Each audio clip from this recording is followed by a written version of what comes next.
Hey guys, welcome back to the Budget with Me channel. I'm Josh. I wanted to explain something on this budget here, my example. I changed the numbers a little bit. Um, right here, I wanted to talk about this TV and internet category. You can have this on your monthly tab, but it's good to keep track of what makes up your TV and internet services sometimes, like the 195. So if you go here and you right click on the 195, you can put in a comment here. It'll say add comment. It says edit comment right now because I've already got one. But if I say edit comment or add comment, it gives you this little box. And now I can type in, what am I paying for each thing? This is just an example. And, this is also a place where you can keep track of when promotions might end for some of these services because, some of them you can use a new email and you can get access to. For instance, I think Peacock right now is doing 6 months at $2.99 a month. So if you just change your email address, make a new account, you can get that promo, and then you're saving $5 a month for 6 months. Every little bit counts when you're trying to get out of debt, right? It doesn't really matter. But here's where you can keep track of it. So that's what makes up the 195. Um, so that's all I was going to say on this one. The next video I'm going to do is we're going to look more at the weekly tab. The monthly gives you the whole picture of the whole month. Here's all my income going in, here's my expenses, and I got to say I'm not a financial advisor. I'm just showing you what I do and what works for me with Velocity Banking.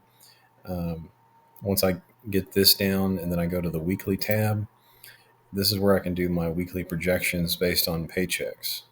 And so at the bottom here, all these totals are going to be the same total as what's up here for this deposit.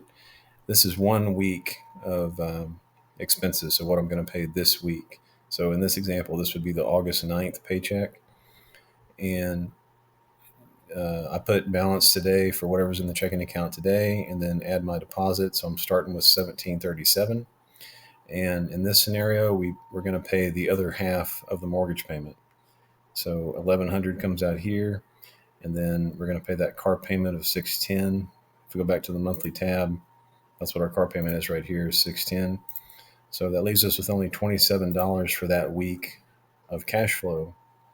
And this is when it becomes important to do Velocity Banking, to use that credit card that you're trying to pay off for all those expenses.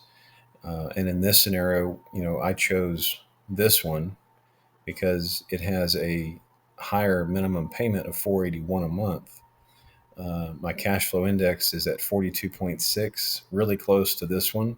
But in this scenario, this credit card, we're going to say, has a higher credit limit. So there's room to put my expenses in gray here, the 2264, into this account. And then I'm cash flowing that 481. So by putting all my expenses into this card, it eliminates this payment right here. So that goes to zero. And now my cash flow jumps to 2763. So every month while we're paying off this card, I'm taking this $2,700 and putting it back into this balance. So the difference in principal reduction here is the variable expenses, 2264, minus my cash flow. So roughly $500 a month is going to chip away at this balance here. But hey, thanks for watching. I'm going to make another video in just a minute. Let's get it going. Like and subscribe if you like what you see. Thanks for watching.